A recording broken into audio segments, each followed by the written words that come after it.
ये कहानी लाइट की है जिसके पास सबसे पावरफुल अनलिमिटेड 9999 गाचा पावर होती है, लेकिन उसके पार्टी मेंबर को लगा कि लाइट एक नंबर का नल्ला नाकारा बेकार लड़का है, इसलिए वो उसे डंजन में मरने के लिए छोड़ देते हैं। हालांकि तभी लाइट का अनलिमिटेड गाचा एक्टिवेट हो जाता है और वो उन सभी से बदला लेने का सोच लेता है जिसने उसको मरने के लिए छोड़ दिया था। कहानी के शुरू में हमें बताया जाता है कि शुरू में कुछ भी नहीं था, दुनिया एक डार्क टेम्पेस्ट थी, लेकिन एक दिन गॉडेस ने इस दुनिया पे लाइट बरसाई जिससे यहाँ पर कॉन्टिनेंट बना और ड्रैगनटर्स, एल्व्स, ओनिफॉल्स, डॉर्फ्स, डीमन किन, डार्क एल्फ, सेनरॉर्स, बीस्ट फोल्क और ह्यूमन इन जैसे 9 रेसेस का जन्म हुआ। आगे हमें लाइट को दिखाया जाता है जो कि अपनी फैमिली को गुड बाय कर रहा होता है। लाइट अभी ग्रेट एडवेंचरर बनने के लिए जा रहा होता है ताकि आगे जाके वो अपनी फैमिली के साथ फ्यूचर में आराम से जी सके। लाइट यहाँ पर सिटी में आ गया होता है जहाँ पर वो एडवेंचरर गिल्ड को ढूंढ रहा था। तभी एक बीस्ट फोल्क उसे कहता है कि है तुम घटिया ह्यूमन काई के रास्ते से हट। लाइट बेचारा उसे सॉरी कहता है। फिर आगे लाइट या गिल्ड में आ जाता है। वो यहाँ पर एडवेंचरर के लिए रजिस्टर करता है। लाइट पहली बार रजिस्टर कर रहा है तो उसको यह फ्रैग मिलती है। रिसेप्शनिस्ट लाइट से पूछते है कि क्या उसके पास गिफ्ट है। हाँ मेरे पास है। कौन सा? अनलिमिटेड गाचा। अनलिमिटेड गाचा? क्या आप अच्छे से एक्सप्लेन कर सकते हैं? रुकिए मैं अभी आपको दिखाता हूँ। लाइट अपने अनलिमिटेड गाचा को एक्टिवेट कर देता है और बताता है कि अगर वो इसे रोल करता है तो उसे एक कार्ड मिलता है जिसमें से रैंडमली कुछ भी निकल सकता है। यहाँ पर हम देखते हैं कि लाइट को एक चमचा निकला होता है, लेकिन भाई ये आइटम बहुत ही ज्यादा खराब निकलता है। लाइट कहता है कि ये बस एग्जांपल है। इसके बाद लाइट कई सारे आइटम्स को निकालता है लेकिन वो सारे ही खराब निकलते हैं। मैं आपसे सच कह रहा हूँ हमेशा ऐसा नहीं होता। ठीक है ये रहा आपका एफ रैंक का कार्ड, आपके लिए यही बेस्ट है। हाँ मुझे कुछ पूछना है। हाँ पूछिए ना। क्या यहाँ पर कोई जॉब है जिसे मैं अभी तुरंत ले सकता हूँ? एक सेकंड।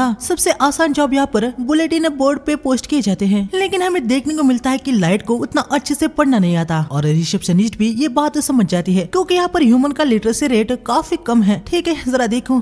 फायरवुड गैदरिंग, सॉइल होलिंग और टर्फ कटिंग। क्या आप इनमें से किसी में इंटरेस्टेड हो? यकीनन इनमें से पेमेंट उतना कुछ खास नहीं मिलने वाला। हाँ मुझे कोई भी प्रॉब्लम नहीं है। आगे हम देखते कि लाइट यहाँ पर तरह तरह के काम करता है। दिन भर काम करने के बाद उसे कुछ पैसे मिलते हैं। हालांकि लाइट सोच रहा था कि उसे गाचा से कुछ खाने के लिए मिल जाए जिससे खाना खरीदने के पैसे उसके बच जाएंगे। तब यहाँ पर हम कुछ बीस्ट फोल्क को देखते हैं जो कि लाइट को घूरे जा रहे होते हैं। यकीनन इनका इरादा कुछ बुरा ही होता है। लाइट यहाँ चलते चलते गलती से इस बीस्ट फोल्क से टकरा जाता है और वो वहीं नीचे गिर जाता है। अब चूजे कहाँ पर देख रहा है? हाँ देख के चला कर। मुझे माफ कर देना। तूने मेरे कपड़ों को पूरा गंदा कर दिया है। अब तुझे ही इसके लिए पे करना होगा। हम देखते हैं कि बीस्ट लाइट के बहुत मेहनत से कमाए हुए सारे पैसे को ले लेता है। लॉन्ड्री बिल के लिए इतना काफी होगा, प्लीज मुझे वो वापस दे दीजिए, उसके बिना मैं अपनी रात को कहीं गुजार नहीं पाऊंगा। लेकिन ये बीस्ट बाय लाइट को एक किक मारता है जिससे लाइट पीछे कीचड़ में गिर जाता है। अबे चीजें तू लकी है कि मैं बस इतना ही ले रहा हूँ। इतना कह के ये लोग यहाँ से निकल जाते हैं। आसपास के लोगों को भी कोई घंटा फर्क नहीं पड़ रहा था कि लाइट के साथ ये सब क्या हुआ। उल्टा तो वो कह रही थी कि लाइट कितना ट्रैश है। लेकिन तभी यहाँ पर एक लड़की लाइट को हाथ देती है। अनजाने में लाइट हाथ को टच कर लेता है, लेकिन तभी उसे याद आता है कि उसके हाथ में तो कीचड़ लगा है। वो लड़की से माफी मांगने लगता है। हम देखते हैं कि ये लड़की एक एल्फ होती है और इसके साथ कई अलग काइंड के रेसेस भी होते हैं। चिंता मत करो मैं तुम्हें हर्ट नहीं करने वाली। एल्फ नीचे झुक के लाइट को गले लगाती है। लाइट को लग रहा होता है कि कहीं वो सपना तो नहीं देख रहा, लेकिन एल्फ कहती है कि वो कोई सपना नहीं देख रहा। आगे लाइट को इनसे पता चलता है कि ये सभी कॉनकॉर्ड ऑफ ट्राइब्स पार्टी से है। ये एक ऐसी पार्टी है जिसमें सारे 9 रेसेस के मेंबर है। बीस्ट फोल्क से गौरव, एल्फ से साशा, ड्रैगन रेस से ड्रैगो, डीमन किन से डियाब्लो, ओनिफोल्क से ओबोरो, डॉफ से नैनो, डार्क एल्फ से सियोन, सेंटोर से सेंटोर। इनको अभी बस ह्यूमन रेस से कोई चाहिए था तो फिर इनकी पार्टी परफेक्ट हो जाएगी और उसी के लिए ये लोग चाहते हैं कि लाइट इनके पार्टी में ज्वाइन हो जाए। ये सुनने के बाद लाइट बहुत ही ज्यादा हैरान हो जाता है और यकीनन वो इनसे ज्वाइन हो जाता है। आगे हमें कई दिन बाद एबिस में दिखाया जाता है जो कि एक काफी बड़ा डंजन था। यहाँ पर एक मॉन्स्टर लाइट पे अटैक करने के लिए आ रहा होता है, लेकिन ड्रैगो आके स्नेक को काट देता है और लाइट को बचा लेता है। लेकिन तभी पीछे से एक और स्नेक आ रहा होता है पर साशा उसे तीर मार के खत्म कर देती है। साशा लाइट से कहती है कि वो फ्रंट लाइट पे ना जाए क्योंकि अभी वो एबिस जो कि दुनिया का सबसे बड़ा और मुश्किल डंजन है, अगर कुछ भी लाइट को हिट होता है तो वो मारा जाएगा। लाइट माफी मांगने लगता है। साशा देखती है कि कहीं लाइट को चोट तो नहीं आई। साशा को देख के लोग कहने लगते हैं कि वो लाइट की कितनी चिंता करती है, कहीं उसको उससे प्यार तो नहीं हो गया। साशा कहती है कि ऐसे कोई बात नहीं है, वो बस उनके मेंबर को खोना नहीं चाहती। लाइट को लग रहा होता है कि यार वो तो इनके किसी काम ही नहीं आ रहा, लेकिन ड्रैगो से कहता है कि लाइट चिंता ना करे, जो चाय वो बनाता है वो उसे बहुत ही पसंद है। ये सुन के लाइट को थोड़ा अच्छा लगता है। इसके बाद ये लोग एबिस में और आगे आते हैं और यहाँ पर आने के बाद ये लोग अभी अपना असली रंग दिखाते हैं। क्या हम ब्रेक ले रहे हैं? मैं अभी चाय बनाता हूँ। लाइट भाई चाय की तैयारी कर रहा होता है। तभी ड्रैगो उसके पास आता है। ये सब करने की कोई कोई भी जरूरत नहीं है। लाइट, मैं तुम्हें पार्टी से निकाल रहा हूँ। हाँ? क्या तुमने सुना नहीं? मैं तुम्हें पार्टी से निकाल रहा हूँ। पार्टी से निकाल रहे हैं? मैं कुछ समझा नहीं। अबे चीज़, तेरी कान में क्या पत्थर भरे है क्या? हम तो जब पार्टी से निकाल फेंक रहे हैं। पर क्यों? मैंने क्या किया? क्योंकि तू हमारे लिए अभी यूजलेस है। ये चूजा कहीं का इस पर इतना गुस्सा आ रहा है। मुझे लगता है कि बुद्धि कम होने के कारण वो समझ नहीं पाएगा। खैर, ह्यूमन तो ऐसे ही होते हैं। चलो, आखिरकार इस मालिक के कीड़े से छुटकारा तो मिला। आप सब मजाक कर रहे हैं ना? ये किसी प्रकार का प्रैंक है? हाँ, तुम्हें लगता है कि प्रैंक करने के लिए हमारे पास इतना टाइम है? हाँ, जो हम तुम्हें यहाँ तक लेके आए, तुम्हें पार्टी में लेने का एक कारण था। क्या ये तुम्हारे गिफ्ट से रिलेटेड है? मेरा गिफ्ट मतलब अनलिमिटेड गाचा? हमारे सुपीरियर्स की तुम्हारे गिफ्ट पर नजर पड़ी और उनको लगा कि शायद से तुम एक मास्टर हो सकते हो, इसलिए हम कॉनराड ऑफ ट्राइब को तुम पे नजर रखने के लिए इनवाइट किया गया। लेकिन इसका कोई भी सेंस नहीं बनता। मतलब आपको तो ऑलरेडी पता ही है, मेरा अनलिमिटेड गाचा कुछ नहीं, बस एक वर्थलेस गिफ्ट है, वो कुछ भी नहीं करता। हाँ, तुम्हारा गिफ्ट बेकार है और तुम्हारे पास बस एक ऑर्डिनरी ह्यूमन के स्टैट है, इसीलिए बिग विंग्स ने डिसाइड कर लिया है कि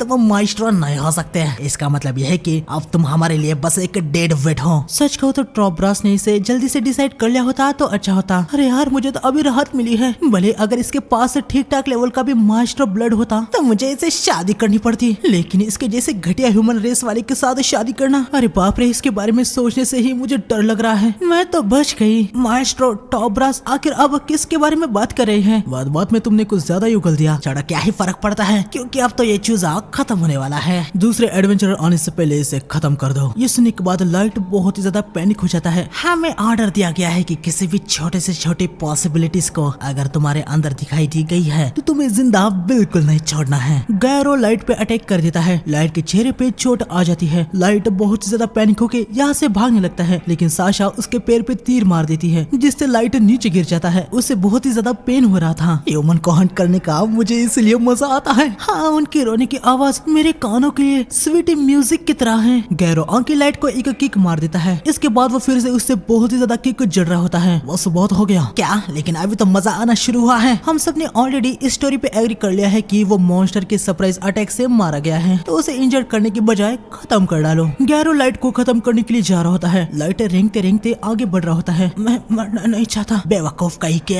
रुक जा। लाइट मन में कह रहा होता है कि आखिर उसके साथ ये क्यों हो रहा है, उसे क्यों मरना पड़ेगा? उसने तो कुछ भी गलत नहीं किया है। मैं जीना चाहता हूँ। तभी हम देखते हैं कि लाइट जाने अनजाने में अपने नीचे एक ट्रांसपोर्टेशन ट्रैप पोर्टल को बना देता है। गैरो भी इसे नोटिस कर लेता है। वो तुरंत ही लाइट पे अटैक करने के लिए आ जाता है, लेकिन लाइट यहाँ से ट्रांसपोर्ट हो जाता है। इसके बाद हमें लाइट को इस डंजन में किसी और जगह पे दिखाया जाता है। मैं बच गया। मैंने ट्रांसपोर्टेशन पोर्टल को बना दिया, जिसने मुझे शायद से एबिस में ही कहीं टेलीपोर्ट कर दिया है, लेकिन क्या फायदा? जैसे ही कोई मॉन्स्टर आएगा तो मैं मारा जाऊंगा। लाइट को अपने मॉम, डैड, भाई बहन की याद आ रही होती है। उसे कुछ पता नहीं था कि उसके साथ ये क्यों हो रहा है। उसने तो किसी का कुछ भी नहीं बिगाड़ा, किसी के साथ कुछ भी गलत नहीं किया। उन्होंने शुरू में मेरे साथ कितना अच्छा बर्ताव किया। मैंने उनको अप्रिशिएट किया, उनकी रिस्पेक्ट की, उन पे भरोसा किया। मैं कितना खुश था, लेकिन वो सब कुछ झूठ निकले। उन्होंने मुझे बेवकूफ बना के इस टेंशन में लाया और मुझे मारने की कोशिश की। और ये मास्टर क्या है? उनको किसी ने ऑर्डर दिया था, इसलिए वो मुझे मारने की कोशिश की। मैं उन सबको मार दूंगा। उन सबको अपना हिसाब चुकाना होगा। मैं कसम खाता हूँ, मैं उनमें से हर किसी को खत्म कर दूंगा। लेकिन तभी हम देखते हैं कि लाइट के पीछे यहाँ पर एक बहुत ही खतरनाक मॉन्स्टर आ जाता है। लाइट देखता है कि इसका लेवल तो 1000 है। ये देख के लाइट बहुत ही ज्यादा पैनिक हो जाता है, क्योंकि इन जैसे मॉन्स्टर के बारे में उसने बस फेरी टेल्स में ही सुना था। लाइट समझ जाता है कि अभी वो एबिस के सबसे डीपेस्ट पार्ट में टेलीपोर्ट हो गया है। लाइट सोचने लगता है कि आखिर वो इस मॉन्स्टर का सामना कैसे करे। उसके पास उसका बस अनलिमिटेड गाचा गिफ्ट होता है। लाइट अनलिमिटेड गाचा को एक्टिवेट कर देता है। हम देखते हैं कि ये मॉन्स्टर भी इसे देखने के बाद हैरान हो जाता है। वो तुरंत लाइट पे अटैक करने के लिए आ रहा होता है। अनलिमिटेड गाचा का कार्ड आ जाता है और हम देखते हैं कि इस बार इसमें से एक लड़की आती है। वो आते ही इस मॉन्स्टर को पूरे तरीके से खत्म कर देती है। लाइट भी ये सब कुछ देख के बहुत ही ज्यादा हैरान हो जाता है। ये लड़की लाइट के पास आती है और उसे हील भी कर देती है। माफ कर देना मास्टर, लेकिन आपके इंजर्ड फेस को मैं नहीं देख सकती, इसलिए मैंने खुद ही एडमिनिस्टर लेके आपको हील कर दिया। हाँ, मैं तो बिल्कुल भी हर्ट नहीं हूँ। अरे यार, सारा दर्द खत्म हो गया। आगे लाइट के इस लड़की को पूछने से उसे पता चलता है कि ये एक सुपर अल्ट्रा रेयर कार्ड से आई है, द एवर सीकिंग मेड, और ये लाइट के लिए सबसे लॉयल है। इसका लेवल 9999 है। ये सब जानने के बाद लाइट भाई बहुत ही ज्यादा हैरान हो जाता है। उसे यकीन नहीं हो रहा था, आखिर ये कैसे पॉसिबल है? मतलब मेरा अनलिमिटेड गाचा बेसिकली वर्थलेस है। ऐसा हो ही नहीं सकता कि तुम्हारे जैसी कोई इनक्रेडिबल उससे आए। मिस मास्टर, मैं एक मेड हूँ, पर आप मुझे मेई कह के बुला सकते हैं। शुरू में लाइट को मेई का डायरेक्ट नाम लेने के लिए थोड़ा सा अजीब लग रहा था, पर लाइट देखता है कि इससे शायद मेई कोई अच्छा नहीं लग रहा, इसलिए वो मेई का नाम ले ही लेता है, जिससे वो बहुत ही ज्यादा खुश हो जाती है और अपने मास्टर को थैंक्स कहती है। मास्टर, क्या मैं आपसे एक और रिक्वेस्ट कर सकती हूँ? हाँ बताओ। आपके अनलिमिटेड गाचा की डिटेल्स को देखने के लिए क्या आप मुझे अप्राइजल स्किल यूज करने की परमिशन देंगे? Appraisal skill? क्या सच में तुम्हारे पास ये वाला गिफ्ट है? एग्जैक्टली कहा जाए तो ये मेरे इननेट स्किल में से एक है। क्या इननेट स्किल? मास्टर, लाइट अपने गिफ्ट को वर्थलेस कहना ये सही नहीं है, प्लीज मुझे देखने दीजिए। लाइट परमिशन दे देता है। मैं अपने अप्राइजल स्किल को एक्टिवेट कर देती है और इसे देखने को मिलता है कि उसके मास्टर लाइट के पास तो इनक्रेडिबल स्टैट्स है। वो लाइट को बताती है कि उसकी एबिलिटीज एक हेवी लेयर के पीछे छुपी हुई है। लो लेवल के लोग इसको बिल्कुल भी नहीं देख सकते, सिर्फ मेई के लेवल के हाई लेवल के बिंग से उनके डिटेल्स को देख सकते हैं। मास्टर लाइट, आपका अनलिमिटेड गाचा वर्थलेस के आसपास भी नहीं है। हाँ, तुम्हारे कहने का क्या मतलब है? मैं बताती है कि लाइट का अनलिमिटेड गाचा गिफ्ट अनलिमिटेड बार रोल हो सकता है। कार्ड्स जो उनमें से रोल होते हैं उनके रेयर होने की पॉसिबिलिटीज आसपास के माना डेंसिटी से होती है। रेयरिटी टॉप से स्टार्ट होती है, जैसे एक्स्ट्रा,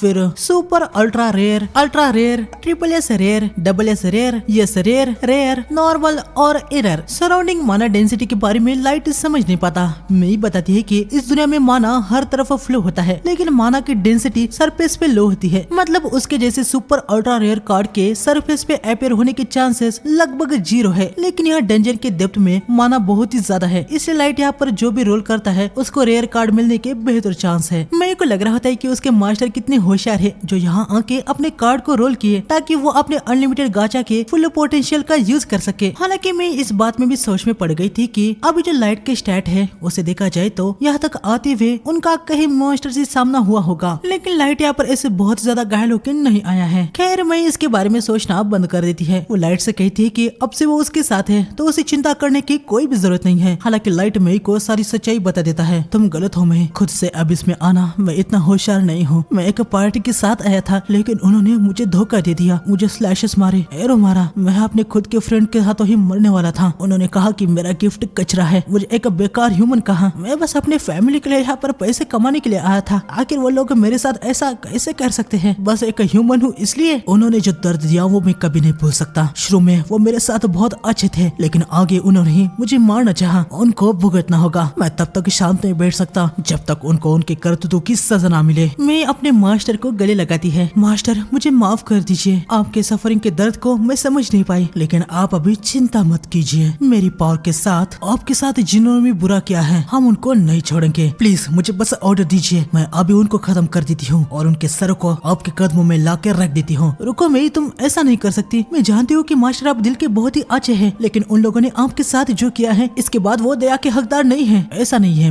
मैंने अपना विश्वास उन पे जताया, बदले में मुझे क्या मिला? सिर्फ दर्द। मैं मरते मरते बचा हूँ, लेकिन ये सब इस वजह से हुआ क्योंकि मैं कमजोर था। इसलिए मुझे स्ट्रॉन्गर होना होगा, क्योंकि मैं अपने खुद के हाथों से रिवेंज लेना चाहता हूँ। मैं उन सभी को आसान मौत नहीं दूंगा, उनको तड़पा तड़पा के मारूंगा। मेरे मास्टर, आपकी विश मेरी विश है। अगर आप खुद अपना पर्सनल रिवेंज लेना चाहते हैं तो मैं अपने मेड के ओनर के साथ ये सब करने के लिए आपकी हेल्प करूंगी। किसी और से सिर्फ मैं ही आपके पोटेंशियल को जानती हूँ मास्टर। थैंक यू मैं। आगे हम देखते कि लाइट फिर से एक बार एबिस में अपने अनलिमिटेड गाचा को रोल करता है। अब वो यहाँ पर एक किंगडम बनाने वाला है जो कि उसके रिवेंज लेने के रास्ते में उसके साथ रहेगा। आगे हमें सीधा 3 साल बाद दिखाया जाता है जहाँ एबिस में लाइट ने अपना पूरा किंगडम बना दिया होता है। हम देखते हैं कि अब लाइट के पास बहुत सारी मेड्स होती है। हालांकि ये सभी मेड जितनी पावरफुल नहीं है, ये सभी लो लेवल की है। आगे हमें देखने को मिलता है कि यहाँ पर नॉर्मल लोग भी होते हैं। लाइट ने तो भाई यहाँ पर पूरा एबिस का नक्शा ही बदल रखा होता है और अभी वो यहाँ का किंग है। नॉर्मल लोग जो यहाँ पर है वो लाइट को अपनी डेली प्रॉब्लम्स बताते हैं जिनको लाइट पूरी कर देता है, जिससे यहाँ के नॉर्मल लोग भी उससे बहुत प्यार करते हैं। आगे हमें पता चलता है कि अभी लाइट के पास लेवल 999 की मेई को मिला के और 3 भी मेंबर्स है। उनमें से ये है आयो की। इसका काम पूरे एबिस में स्काउटिंग करना है और देखना है कि कहीं कोई दिक्कत तो नहीं। यकीनन ये लेवल 999 की है तो ये भी बहुत ही ज्यादा पावरफुल है और मेनली ये एक टेमर है। एबिस के कितने भी खतरनाक मॉन्स्टर क्यों ना हो वो उनको टेम कर सकती है। इसके बाद ये है एली। ये एक मैजिशियन है जो कि न्यू स्पेल को बना सकती है। लाइट के आने वाले प्लान के लिए ये बहुत ही ज्यादा खतरनाक वाले मैजिक स्पेल को बना रही है। तीसरे है नाजुना। ये बहुत ही ज्यादा डम टाइप के हैं, हालांकि क्लोज कॉम्बैट में ये बहुत ही ज्यादा पावरफुल है। अभी के लिए कासल में पेट्रोल करने का काम इसका है। हालांकि इन सब के साथ लाइट के पास एक मेल वाला भी 999 लेवल का मेंबर है। इसका नाम जैक है। यो लाइट, मैं तुम्हारा वेट कर करके थक गया। जैक, मैंने तुमसे कितनी बार कहा है कि मास्टर लाइट को अच्छे से एड्रेस करो। कोई बात नहीं मई, मुझे कोई भी प्रॉब्लम प्रॉब्लम नहीं है क्योंकि मैं जैक को अपने बड़े भाई की तरह देखता हूँ। लेकिन फिर भी भाई मेई को गुस्सा तो आ ही रहा था कि जैक ऐसे नॉर्मली लाइट से बात करता है। खैर अभी लाइट को जैक के साथ ट्रेनिंग करने का समय है तो ये दोनों इधर की तरफ आ जाते हैं। ट्रेनिंग स्टार्ट हो जाती है जहाँ लाइट बहुत ही तेजी से आगे बढ़ के जैक को एक पंच जड़ देता है। जैक थोड़ा सा पीछे हो जाता है। जरा आराम से, लकीली मुझे ऐसे ही आयरन ब्लड बैरिकेड नहीं कहे थे, क्योंकि तुम्हारा यह पंच किसी और को लगता तो उसका खेल खत्म था। आगे दोनों एक दूसरे को पंच मार देते हैं। इनकी ट्रेनिंग यहाँ धमाकेदार चल रही होती है। इसके बाद हमें नाजुना को दिखाया जाता है जो कि अपना पेट्रोलिंग कर रही थी। आगे बढ़ते हुए नाजुका के सामने 4 नॉर्मल लेवल वाली मेड्स आ जाती है। ये चारों नाजुका को मस्त से मस्का लगा रही होती है कि क्वीन आप कितना अच्छा काम करती है, आप हमारी प्रोटेक्शन के लिए कितना कुछ करती है। और ये सब कुछ सुनने के बाद नाजुना को भाई बहुत ही खुशी मिल रही थी। तभी एक मेड पूछती है कि नाजुना आगे कहाँ पर पेट्रोल करने वाली है। नाजुना बताती है कि उसने अभी डिसाइड नहीं किया है। मेड बताती है कि क्या वो एक इम्पोर्टेंट पार्ट को चेक करने के लिए जा सकती है। वो पार्ट बहुत ही ज्यादा इम्पोर्टेंट है और सीक्रेट है जहाँ पर उनके जैसी नॉर्मल मेड नहीं जा सकती। नाजुना पूछते है कि आखिर वो किस पार्ट की बात कर रहे हैं। इसके बाद हमें नाजुना को उसी सीक्रेट स्पॉट के बाहर दिखाया जाता है और ये कुछ और नहीं बल्कि लाइट का बेडरूम होता है जहाँ अंदर ऑलरेडी मई होती है। मई तुम यहाँ पर? नाजुना कुछ प्रॉब्लम है क्या? तुम यहाँ पर मास्टर लाइट के रूम के बाहर क्यों आए हो? क्योंकि मैं पेट्रोल पे हूँ, ये एरिया सिक्योर है, जाके कहीं और। लेकिन मैं तुम यहाँ पर मास्टर लाइट के रूम के अंदर क्या कर रहे हो? हाँ मास्टर तो जैक के साथ ट्रेनिंग पे गए हैं राइट? मैं बस यहाँ क्लीनिंग कर रही थी। एक मेड होने के नाते मुझे कुछ तो करना ही होगा ना, फिर भले ही मास्टर आसपास हो या ना हो, इसलिए मैं उनके रूम को क्लीन कर रही थी। तो जाओ तुम कहीं और जाके पेट्रोलिंग करो। लेकिन हम देखते कि नाजुना अंदर घुस जाती है और वो देखते कि लाइट का बेड तो पूरा उलट पुलट गया है, जैसे कि कोई इसमें गोल गोल घूम रहा हो और पिलो को सूंघ रहा हो। नाजुना को कुछ समझ नहीं आ रहा होता है कि आखिर ये बेड इस हालत में क्यों है। लेकिन आप लोग समझ रहे हो? समझ रहे हो ना? नाजुना भाई एक नंबर की बेवकूफ होती है। उसे कुछ पता नहीं था कि मई ने ये सब कुछ क्यों किया है। मई भी उसके बेवकूफ होने का फायदा उठाती है और बताती है कि वो बस मास्टर लाइट के लिए यूनिक बेड मेकिंग स्टाइल बना रही है। ये सुन के नाजुना बहुत ही ज्यादा एक्साइटेड हो जाती है और वो पूछती है कि क्या मई इसके बारे में उसे भी सिखा सकती है। लेकिन मई बताती है कि ये एक सीक्रेट है, वो उसे ये नहीं बता सकती। नाजुना को लग रहा होता है कि भाई ये कोई स्पेशल स्किल है जो कि सिर्फ हाउस कीपिंग जैसे मई है वो ही कर सकती है। नाजुना भाई मई की बहुत ही ज्यादा तारीफ कर रही होती है। यहाँ मेरे मन में कह रही होती है कि शुक्र है ये एक नंबर की बेवकूफ है। तभी नाजुना को याद आता है कि उन चारों मेड्स ने मई के लिए एक मैसेज दिया है। मई मैसेज को देखती है जिसमें लिखा होता है कि मास्टर के रूम को मई अकेले ही मोनोपोली कर रही है, जिसको मई कम कर दे और सबको बारी बारी मास्टर लाइट के रूम को क्लीन करने का मौका दिया जाए। इतना सब कुछ तो नॉर्मल था, लेकिन उन चारों ने आखिर में मई के लिए कुछ गालियां भी बकती होती है। यह सब सुन के यकीनन मई को उन चारों पे गुस्सा आ जाता है। मई जो है वो सारे नॉर्मल मेड की बॉस है। खैर मई नाजुना को कुछ पैसे दे के यहाँ से भगा देती है। नाजुना बहुत खुश होकर यहाँ से निकल पड़ती है। आगे हमें आयोकी को दिखाया जाता है जो कि एक कैट गर्ल है। तभी नाजुना यहाँ पर आती है। मैंने दिए हुए पैसों से उसे कुछ खाना खरीद लिया होता है। खैर नाजुना आयोकी से पूछती है कि वो यहाँ पर क्या कर रही है, क्या सरफेस पे जाके केले को देखने का उसका काम हो गया। आयोकी भाई बस म्याऊ म्याऊ कर रही होती है, जिससे नाजुना को घंटा कुछ समझ नहीं आ रहा होता। नाजुना समझ नहीं पाती है कि मास्टर लाइट आयोकी की इस म्याऊ म्याऊ वाली बातों को कैसे समझ पाते हैं। खैर हमें देखने को मिलता है कि आयोकी नॉर्मल भी बात कर सकती है। वो नाजुना को बताती है कि मैंने मैप के जिस पार्ट को देखने के लिए उसे कहा था,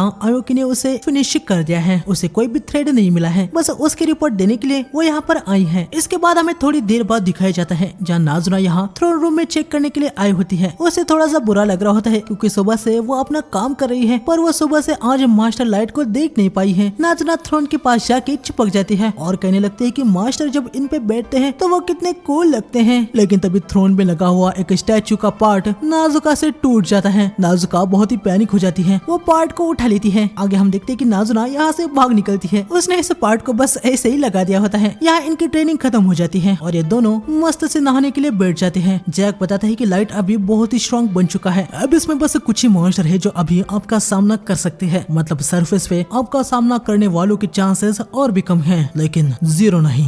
मैं समझ पा रहा हूँ, सरफेस की दुनिया अनजानों से भरी हुई है। मुझे पता है अपने रिवेंज लेने के लिए मैं अपने गार्ड को बिल्कुल भी डाउन नहीं करूंगा। इसके बाद इन चारों को मई के ऑफिस में दिखाया जाता है, जहाँ इन चारों को पता है कि इनको यहाँ पर किस लिए बुलाया गया है। ये चारों मई से माफी मांग रही होती है। खैर मई इससे कहती है कि इन्होंने जो भी डिमांड की थी वो उसे रिजेक्ट कर रही है। थ्रोन रूम की तरफ जो हॉल जाता है उसको क्लीन करने का काम ये दे देती है। और बस इतना ही नहीं, इन चारों को खुद से अपने हाथों से हॉल को क्लीन करना है। ये सुनने के बाद इन चारों की वाट लग जाती है। वो कह रही होती है कि वो ये नहीं कर पाएगी, ये काम उनके लिए कुछ ज्यादा ही है, लेकिन मई कहती है कि वो ये कर लेंगी। अगर उनको फटाफट लेवल 500 तक पहुंचना है तो उनको इसे सही शुरू करना चाहिए, इनके पास कोई भी चारा नहीं होता। वो हाँ कहती है। इसके बाद हमें नाजुना को दिखाया जाता है, जिसे एक शॉप के अंदर का गॉन्गलेट बहुत ज्यादा पसंद आ रहा होता है, लेकिन उसके पास कुछ पैसे नहीं थे तो उसे खरीद नहीं सकती। तभी यहाँ पर एली आ जाती है। यह वही है जो मैजिक को बनाती है। खैर इनके बीच में ऐसे ही कुछ नॉर्मल बातें होती है। इन लोगों को मई पे बहुत ज्यादा गुस्सा आ रहा था कि उसने उनको इतना काम दे दिया है। आगे इनको यह भी याद आता है कि मई ही वो है जो इनकी मास्टर की पहली समन थी। उसके बाद दूसरी समन आयो की 3 मंथ बाद हुई। इसका मतलब यह है कि मई 3 मंथ तक अकेली मास्टर के साथ थी। इनको भाई मई से भयंकर वाली जलन हो रही होती है। ये कह रही होती है कि काश इनकी जलन एक कर्ज में बदल जाए और मई जल के राख हो जाए। और ये चारों सच में भाई मई पे कर्ज लगाने का ट्राई कर रहे होते हैं, लेकिन हम देखते हैं कि मई बाहर ही होती है। वो अंदर आ जाती है और इनसे कहते हैं कि इन सब का कुछ फायदा नहीं होने वाला। ये चारों समझ जाती है कि भाई अब इनकी कुछ खैर नहीं। ये लोग मस्का लगाने की कोशिश कर रहे होते हैं कि बस जलन की वजह से इनके मुंह से ये सब कुछ निकल गया। वैसे मई इनको बताती है कि उसे लगा था उसने इन चारों को कुछ ज्यादा ही काम दे दिया, तो वो उनका काम यहाँ पर कम करने के लिए आई थी। लेकिन इनकी करतूतें देखने के बाद मैं इनसे कहती है कि अब इनको हॉल के साथ थ्रोन रूम को भी क्लीन करना है। ये सुन के इन चारों को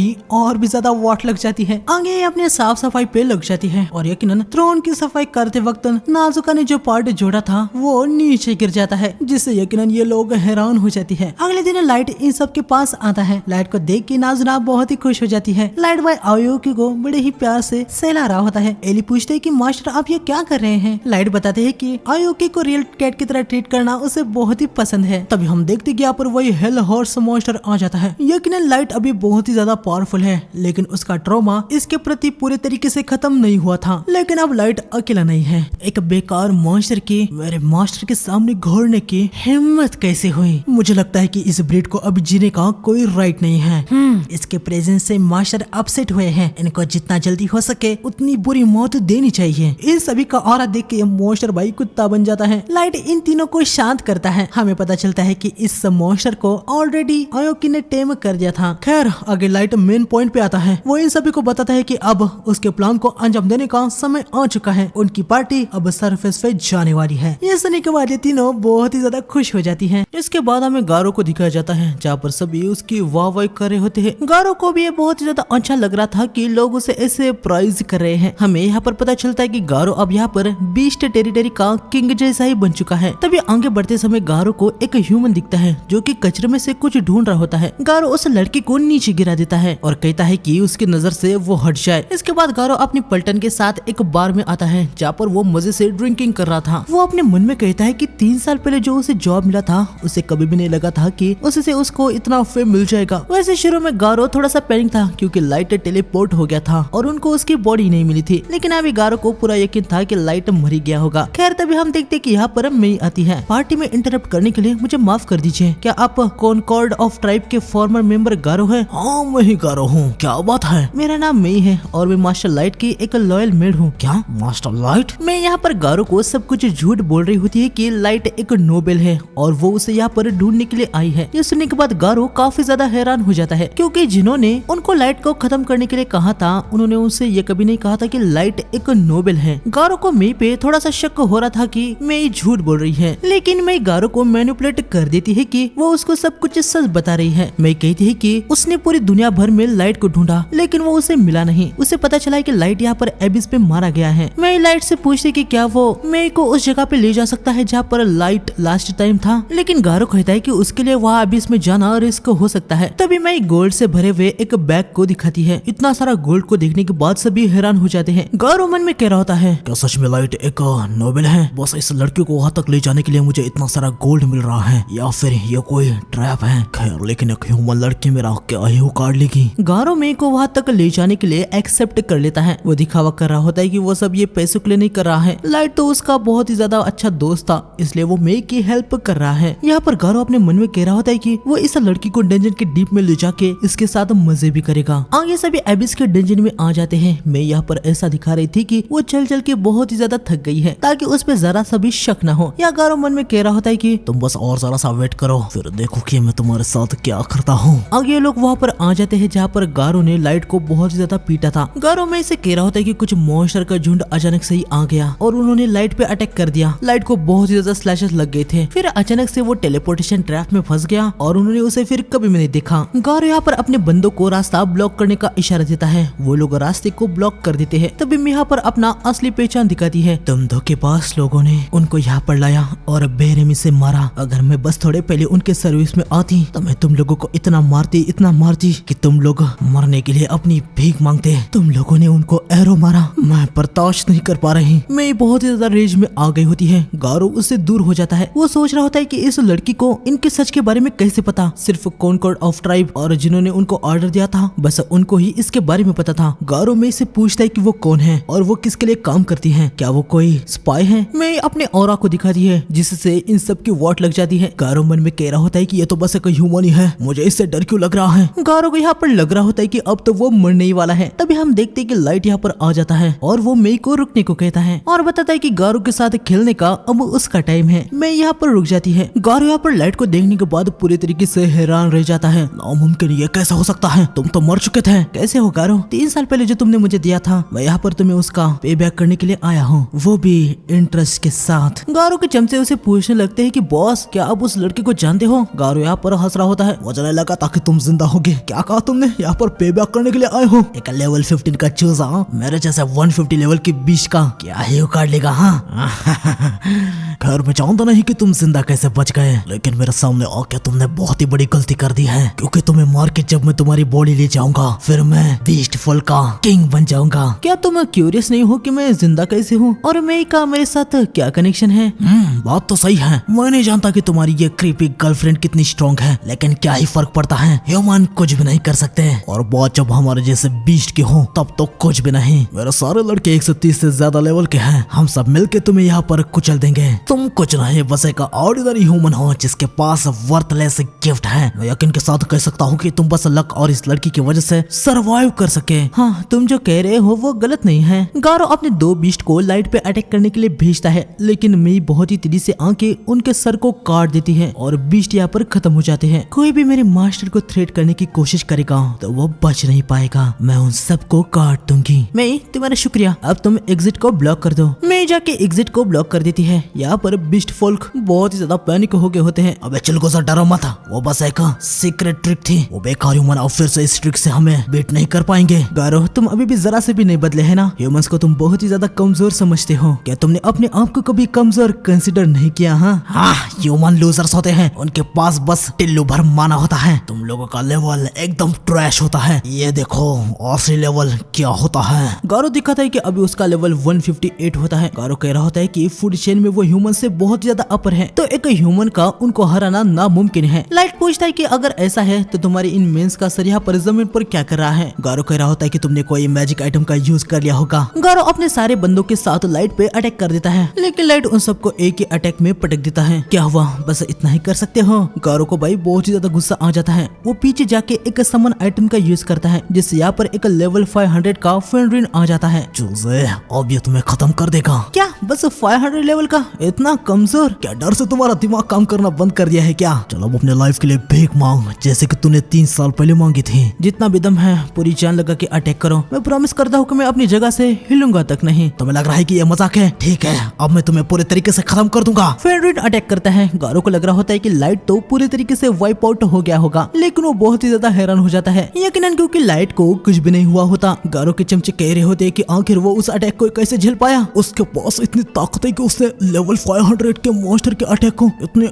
आसानी से झेल लिया। चलो गारो अब मेरी बारी है। लाइट अपने लेवल 9000 अल्ट्रा रेयर कार्ड को एक्टिवेट कर देता है, जिसमें लेवल 9000 का गॉड वुल्फ फेंड्रिन होता है। गॉड वुल्फ फेंड्रिन को देखने के बाद यहाँ पर सभी के सभी हद से ज्यादा ही हैरान हो जाते हैं। लाइट फेंड्रिन को ऑर्डर देता है। गॉड फेंड्रिन हल्की सी अपनी ब्रेथ को छोड़ता है, जो कि गारो के साइड से जाके उसके फेंड्रिन को जमा देती है। आइस टूट जाती है और गारो का फेंड्रिन यहाँ पर खत्म हो जाता है। ये देखने के बाद सभी के सभी यकीनन बहुत ही ज्यादा हैरान हो जाते हैं। तुम्हारे पास एक ऐसा मॉन्स्टर है जो मेरे फेंड्रिन को पलक झपकते ही खत्म कर दिया। हाँ लेकिन सच कहूँ तो मैं खुद ही उस लेवल 500 के मैजिक बीस्ट को आसानी से हरा देता। अब जरा ध्यान से देखना। लाइट अपना लेवल दिखाता है जो कि 999 होता है। गारो भाई ये देखने के बाद बहुत ही ज्यादा हैरान हो जाता है। गारो के चमचे कह रहे होते हैं कि ह्यूमन तो बस लेवल 100 तक की मैक्स जा सकते हैं, क्या ये कोई मजाक है? तभी गारो लाइट से पूछता है कि लाइट 3 साल पहले जैसे दिखता था एग्जैक्टली वैसे दिख रहा है, सेम बॉडी और एग्जैक्ट सेम फेस। कोई भी ह्यूमन अब तक ग्रो हो जाता। लाइट बताता है कि उसने ब्रेसलेट ऑफ यूथ पहना है। ये ब्रेसलेट उसके एज को रोक देता है। उसने अपने एज को, अपने गुस्से को, सबको वैसे ही रखा है क्योंकि वो पूरे तरीके से बदला लेना चाहता है। गौरव को अभी पूरा यकीन हो गया होता है कि ये रियल लाइट ही है और वो अभी समझ जाता है कि अभी वो चाहे कुछ भी करे लेकिन लाइट को हराना उसके लिए नामुमकिन है। गौरव की यहाँ पर अभी बैंड बज गई होती है। वो लाइट के सामने झुक जाता है। मैं आपसे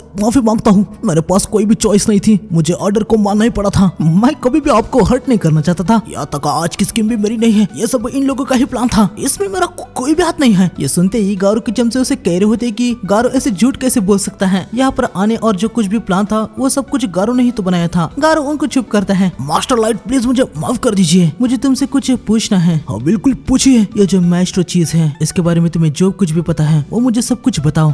मास्टर, हाँ, जिन्होंने हमें ऑर्डर दिया था उन्होंने हमें बस इतना कहा था कि हम वो मास्टर को ढूंढे। गवर्नमेंट मास्टर को ढूंढने में इतना क्यों बेचैन है, मुझे इसके बारे में नहीं पता। तो तुम लोगों ने मुझे मारने की कोशिश क्यों की जब तुम्हें पता चल गया था कि मैं मास्टर नहीं हूँ? ये भी मैं नहीं जानता, मैं सच बता रहा हूँ, मैं नहीं जानता। लाइट इन चमसे से पूछता है कि क्या उनको कुछ पता है और वो सभी कह रहे होते हैं कि हाँ वो जानते हैं। लेकिन तभी मई इन सब को खत्म कर देती है। मई के पास अप्रेजर वाली स्किल होती है। अगर कोई भी झूठ बोलता है तो उसे तुरंत ही पता चल जाता है और मई ने देख लिया होता है कि ये लोग झूठ बोल रहे हैं, इसलिए उसने उन सबको खत्म कर दिया। गौरव भाई यहाँ पर और भी ज्यादा पैनिक हो जाता है। लाइट उसे कहता है कि गौरव मेरे पास तुम्हारे लिए और सवाल है। हाँ हाँ प्लीज बताइए ना। हाँ, हमारी पावर जो तुमने अभी देखी है, क्या लगता है इससे अगर हम सरफेस वर्ल्ड पे वॉर छिड़ देते हैं तो कौन जीतेगा? ओ ये झूठ बोलने का कष्ट मत करना। मैं अभी आइज ऑफ ट्रूथ का यूज कर रही है, वो सब कुछ देख सकती है कि तुम झूठ बोल रहे हो या सच। गौरव भाई यहाँ पर मुंह देता है। सच कहो तो आपके पास ग्रेट पावर है, मुझे यकीन है कि बैटल आपके साइड में रहेगा, लेकिन चाहे आपका लेवल कितना भी हाई क्यों ना हो, आप बस एक पर्सन है। इस दुनिया के काफी सारे नेशन ने काफी साल तक वेपन्स, आर्मर और स्पेशल आइटम्स को जमा किया है। जब वो सभी आपके खिलाफ होंगे तो मुझे लगता है कि आपको थोड़ी सी मुश्किल हो सकती है। जैसे कि मैंने सोचा था। मेरे पास तुम्हारे लिए और भी कुछ सवाल है, लेकिन चलो पहले हम यहाँ से टेलीपोर्ट करते हैं। लाइट गौरव को यहाँ पर अपने किंगडम में टेलीपोर्ट करता है। गौरव भाई लाइट की आर्मी को देख के दंग रह जाता है। लाइट जाके अपने थ्रोन पे बैठ जाता है और आगे सभी को अपने स्टैट को दिखाने को कहता है। लाइट के पास बहुत ही ज्यादा हाई लेवल के मैजिक बीस्ट और अलग अलग लेवल के अल्ट्रा रेयर कार्ड्स वाले ह्यूमंस जो कि यकीनन बहुत ही ज्यादा पावरफुल है। साथ ही 1000 और 1500 की पूरी एक नाइट की आर्मी और ये 4 999 लेवल के ह्यूमन भी होते हैं। लाइट गौरव को बताता है कि पिछले 3 सालों में उसने इतने फोर्स को बनाया है। गौरव भाई यकीनन ये सब देखने के बाद हद से ज्यादा हैरान हो जाता है। उसकी आंखें खुली की खुली रह जाती है। मैं तुमसे एक बार और पूछ रहा हूँ गौरव, अगर मैं सरफेस वर्ल्ड के खिलाफ वॉर छिड़ देता हूँ तो क्या मेरे जीतने के चांसेस हैं? गौरव कुछ बोलने के हालत में ही नहीं होता। तुम्हारे फेस को देखने के बाद मैं जो जानना चाहता था वो मैं जान चुका हूँ। मुबारक हो गौरव, तुम्हें एक रिवॉर्ड मिलता है। तुम्हें अभी रोज दर्द मिलेगा, एक ऐसा दर्द जो कि मौत से भी वर्स है। गौरव यहाँ पर अपने मन में कहता है कि हमने एक ऐसे मॉन्स्टर को जन्म दे दिया है जो कि एक ही झटके में पूरी दुनिया को खत्म कर सकता है। ये लॉर्ड ऑफ डिस्ट्रक्शन है। गौरव लाइट से पूछता है कि क्या वो कोई गॉड बनना चाहता है। लाइट बताता है कि जो रास्ता उसने चुना है उससे आगे पता चलेगा कि वो कोई गॉड बनेगा या फिर कोई मोनार्क। अगले दिन हम देखते हैं कि लाइट इन चारों के साथ अपने मॉम, डैड, भाई बहन से मिलने के लिए अपने गांव में आया होता है। लेकिन यहाँ पर आने के बाद लाइट देखता है कि उसका गांव तो तबाह हो चुका है। 6 महीने तक लाइट ने थोड़ा रिसर्च किया लेकिन उसे बस इतना पता चला है कि कुछ फोर्सेस ने उसके होम टाउन को तबाह कर दिया। लाइट को अपने पेरेंट्स और सिबलिंग्स की बॉडी तक नहीं मिलती। इस बात का उसे बहुत ही ज्यादा दुख होता है। 6 महीने बाद हम देखते कि लाइट यहाँ पर नेमू और गोल्ड के साथ आया था। लाइट को भले ही अपने पेरेंट्स और सिबलिंग्स की बॉडी में नहीं मिली होती है पर उसने ऐसे ही क्रेव्स बना दी होती है। यहाँ पर हमें देखने को मिलता है कि भाई गोल्ड और नेमू की आपस में बिल्कुल भी नहीं बनती। लाइट को अभी इतना पता होता है कि सरफेस वर्ल्ड को वो अभी आराम से हरा सकता है, लेकिन फिर भी अभी वो यहाँ पे सरफेस वर्ल्ड के सारे नेशन को एग्जाम करने वाला होता है। मतलब लाइट अपने एनिमीज को अच्छे से जानना चाहता है कि वो क्या करने के कैपेबल है। लाइट को यह भी लग रहा होता है कि उसके होम टाउन की तबाही ये उसके मास्टर होने के रिलेटेड हो सकती है। लाइट अभी यही जानना चाह रहा होता है कि आखिर ये मास्टर क्या है जिससे इतना खून बहा है। लाइट को भाई अपने पेरेंट्स की डेथ पर बहुत ही ज्यादा गुस्सा आ गया होता है। वो कहता है कि जिस किसी ने भी उसके परिवार के साथ ये किया है वो उसे बिल्कुल भी नहीं छोड़ेगा। लाइट यहाँ पर फुल मास्क को पहन लेता है, इससे उसकी आइडेंटिटी छुपी रहेगी। आगे हम देखते हैं कि ये तीनों उड़ के डैगस नाम के एक सिटी में जा रहे होते हैं। तभी नेमो लाइट से पूछते हैं कि मास्टर लाइट, डैगस में हम क्या करने वाले हैं? तभी गोल्ड नेमो से कहता है कि क्या वो भूल चुकी है कि मास्टर के यहाँ पर सरफेस वर्ल्ड में क्या कहना है। यहाँ नेमो या सरफेस में लाइट नहीं बल्कि डार्क हूँ। अरे हाँ मास्टर डार्क, मुझे माफ कर दीजिए, मैं भूल ही गई थी। गोल्ड कहता है कि यकीनन यहाँ पर मास्टर का रियल नाम यूज नहीं किया जा सकता वरना कॉन्कॉर्ड ऑफ ट्राइब की इन पे नजर आ सकती है। खैर आगे लाइट बताता है कि वो लोग डैगस में जाके एडवेंचरर बनने वाले हैं। फिर वो वहाँ पर अपनी रैंक को बढ़ाएंगे ताकि ताकि लगे कि वो एक प्रॉपर एडवेंचरर है और उन पे कोई भी शक ना हो। आगे हम देखते हैं कि ये तीनों टाइगर सिटी के बहुत ही ज्यादा पास आ गए होते हैं, इसलिए अब वो यहाँ से चल के जाने वाले होते हैं। आगे बढ़ते हुए इन तीनों को कुछ डॉग्स दिखते हैं जो कि एक ह्यूमन मर्चेंट को परेशान कर रहे थे। ये बंदा यहाँ पर डॉग से कह रहा होता है कि प्लीज वो उसके बच्चे को हर्ट न करे। तभी डाकुओं की नजर यहाँ पर इन पे आ जाती है। लाइट ऑर्डर देता है और अगले सीन में हम देखते हैं कि इन्होंने इन सबको बांध दिया होता है। आगे हम देखते हैं कि ये बंदा लाइट और बाकी सबको यहाँ से टाइगर सिटी में ले जा रहा होता है। लाइट उसे पूछता है कि क्या उनको ऐसे फ्री में सिटी में ले जाना सही होगा, लेकिन बंदा कहता है कि लाइट ने उनकी जान बचाई है, यकीनन वो उसके लिए इतना तो कर ही सकता है। ये लड़का यहाँ पर बहुत ही ज्यादा एक्साइटेड होकर कह रहा होता है कि उसने आज तक किसी भी ह्यूमन को ऐसे डॉग्स को आसानी से हराते हुए नहीं देखा। पक्का वो दोनों बहुत ही ज्यादा सुपर स्ट्रॉन्ग है, लेकिन नामो में बताती है कि उनके मार्शल लाइट तो उनसे भी बहुत ही ज्यादा स्ट्रॉन्ग है। ये सुन के लड़का काफी ज्यादा हैरान हो जाता है। बंदा कहता है आप लोग डागस में जा रहे हैं, मतलब आप लोग डंजन में जाने की तैयारी कर रहे होंगे, आप काफी फेमस एडवेंचरर पार्टी होंगे। नहीं ऐसी बात नहीं है, हम तो बस अभी एडवेंचरर बनने वाले हैं। हाँ इसलिए तो हमें डागस में जा रहे हैं, वहाँ पर गिल्ड में जाके रजिस्टर करके हमें हमारी रैंक बढ़ानी है। ओ ऐसी बात है, तो यकीनन आप सही जगह पर ही जा रहे हैं। डागस एक डॉफ की किंगडम की सिटी है जो राइट साइड से ह्यूमन और वेस्ट के एल्फ किंगडम के बॉर्डर के नीचे है। डागस का डंजन बहुत ही ज्यादा अच्छा है, इसलिए बहुत ज्यादा एडवेंचरर्स यहीं पर आते हैं। वहाँ पर ह्यूमंस को भी अलाउड है, इसलिए इस बंदे को होटल बनाने के लिए भी अलाउ कर दिया गया है। आगे लोग डागस सिटी के गेट पे आते हैं। लाइट ने इस बंदे से कहा होता है कि वो इनको यहीं पर छोड़ दे। जाने से पहले बंदा अपना नाम बताता है, इसका नाम कर्नल होता है। कर्नल लाइट से कहता है कि अगर वो लोग सिटी में रहने वाले हैं तो उसके होटल में आ सकते हैं। आगे लोग सिटी में आ जाते हैं। ये दोनों सरफेस पे पहली बार आए थे तो यहाँ के नजारे देखने के बाद थोड़े से हैरान हो रहे होते हैं। आगे सभी गिल्ड में आते हैं, जहाँ पर आते ही दूसरे रेस वाले इनसे दूर भाग रहे होते हैं। लाइट समझ जाता है कि अभी भी ह्यूमंस को यहाँ बेकार ट्रीट किया जाता है। खैर यहाँ पर इनका रजिस्ट्रेशन हो जाता है, जहाँ लाइट को यह फ्रैंक मिली होती है, तो इससे नेमो रिसेप्शनिस्ट पे भड़क जाती है। हालांकि रिसेप्शनिस्ट उसे समझाने की कोशिश करते हैं कि जो भी पहले स्टार्टिंग से एडवेंचरिंग शुरू करता है उसे यह फ्रैंकी मिलती है, लेकिन नेमो भाई ये सब मानने के लिए तैयारी नहीं हो रही थी। तभी लाइट रिसेप्शनिस्ट से नेमो के लिए माफी मांगता है और वह कहता है कि यह फ्रैंक से उसे कोई भी प्रॉब्लम नहीं है। बाहर आने के बाद नेमो समझ जाती है कि उसने कितनी बड़ी गलती कर दी थी। वो रो के लाइट से माफी मांग रही होती है और यहाँ गोल्ड को भाई बढ़िया मौका मिल गया होता है। वो नेमो के मजे ले रहा होता है। लाइट उसे कहता है कि वो नेमो को परेशान न करे और लाइट भी यकीनन नेमो को शांत करता है। इसके बाद हमें इन सबको कर्नल के होटल में दिखाया जाता है, जहाँ पर लाइट कर्नल को बताता है कि वो यहाँ पर उसके होटल में रहने के लिए आया है।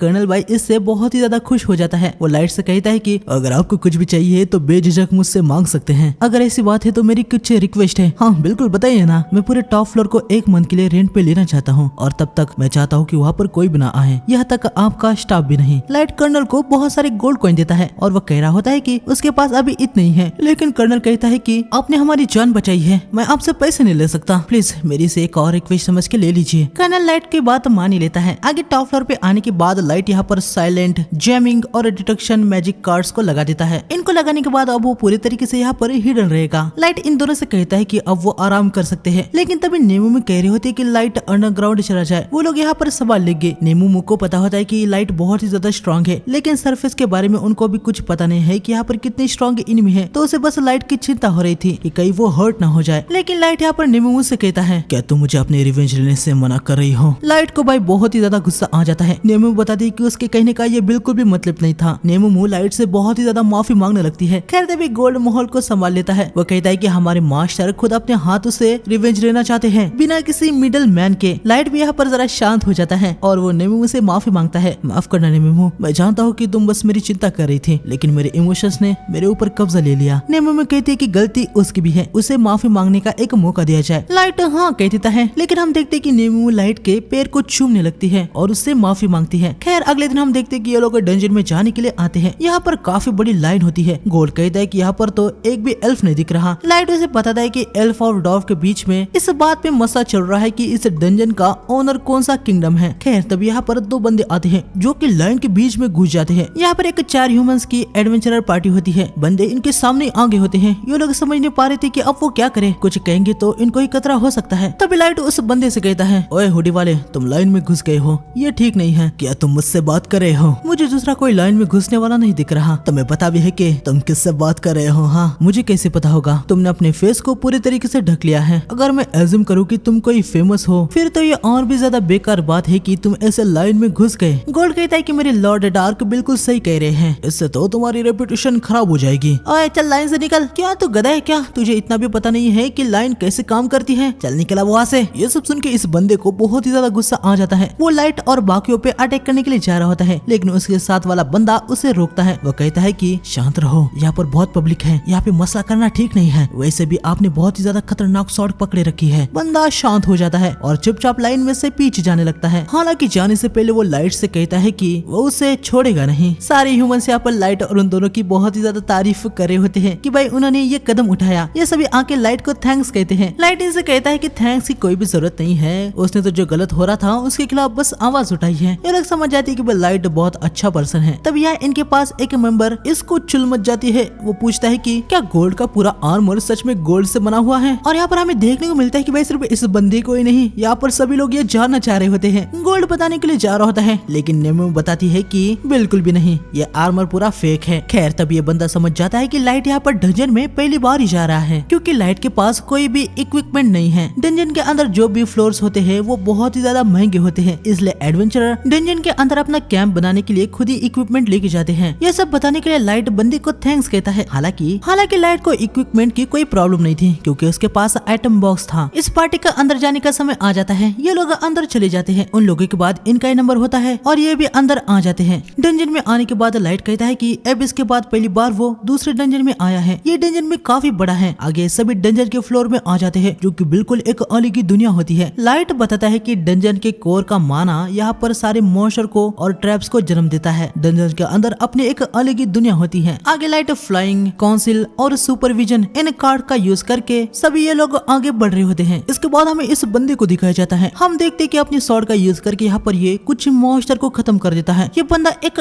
एल्फ होता है और अभी काफी गुस्से में था। हमें पता चलता है कि ये एल्फ किंगडम का यंग व्हाइट इलाइट वॉरियर है। मेरा नाम कीटो है, मैं एक लेजेंडरी हीरो हूँ, मेरे अंदर एक माइस्ट्रो का ब्लड है। सारे एल्फ को मेरा नाम पता है। हमें पता चलता है कि ये दोनों डंजन में कुछ मटेरियल जमा करने के लिए आए होते हैं। यानक कीटो से कहता है कि मिस्टर कीटो शांत हो जाइए, हम यहाँ पर थर्ड फ्लोर पे ट्रोल को खत्म करने के लिए आए हैं। चलो हम सीधा वहीं पर जाते हैं, इन ऑर्क पे टाइम वेस्ट करने से हमें कुछ नहीं मिलने वाला। यानक तुम चुप रहो, उन चीजों ने मेरी बेइज्जती की, एक माइस्ट्रो ब्लड वाले की। हमें देखने को मिलता है कि काइटो का लेवल 1500 होता है, पर उसे ये भी कम लग रहा था। यानक उसे बताता है कि काइटो का लेवल सारे एल्फ के लेवल के लिमिट के बियॉन्ड जा चुका है। लेकिन हमें यहाँ पर पता चलता है कि कीटो और भी ज्यादा लेवल इंक्रीज करना चाहता है और यानक के पास इसके लिए कोई तरीका होता है और इसी के लिए यहाँ पर ये डंजन में आए होते हैं। हालांकि यहाँ पर काइटो को अभी भी यानक पे पूरे तरीके से ऐसे भरोसा नहीं है कि वो उसका लेवल बढ़ा देगा। वो मन में कह रहा होता है कि अगर यानक का तरीका काम नहीं करेगा तो वो उसे जिंदा जला देगा। यहाँ लाइट की तरफ हम देखते कि इन तीनों ने अभी मॉन्स्टर को खत्म करके उनके मैजिक स्टोन को निकाल दिया होता है। इनको बस गिल्ड को ये प्रूफ करना था कि ये लोग थर्ड फ्लोर तक गए हैं ताकि इनका रैंक बढ़ जाए। इनका काम यहाँ पर हो गया होता है तो ये अब यहाँ से निकल रहे होते हैं। तभी जाते समय इनको ये लोग दिखते हैं, जहाँ इनको देखने को मिलता है कि गॉब्लिन मॉन्स्टर ने इनको घेर लिया है। हालांकि ये लोग ये भी नोटिस करते हैं कि मॉन्स्टर के खिलाफ लड़ने के लिए इन्होंने फॉर्मिंग बहुत अच्छी की है। वैसे भी ये गॉब्लिन मॉन्स्टर होते हैं तो इनको कोई चिंता नहीं हो रही होती। हम देखते हैं कि एक एक करके ये लोग गॉब्लिन को खत्म कर देते हैं। तब ये देखते हैं कि लाइट और बाकी के अचानक से ही इनके पीछे आ चुके हैं। अरे यार तुम लोग यहाँ पर कैसे आ गए? लाइट बंदे से कहता है कि उसे फाइट करते समय ध्यान रखना चाहिए, क्योंकि बैटल में सरप्राइज अटैक भी हो सकते हैं। हम देखते हैं कि लाइट ने यहाँ पर एक स्नेक को खत्म कर दिया होता है। लड़का लाइट को थैंक्स कहता है। तब यहाँ पर लाइट, गोल्ड और नेमुमू को कुछ सेंस होता है। हम देखते हैं कि सामने से ग्रेट बुश वुल्फ्स का झुंड आ रहा होता है, जिनको देख के ये चारों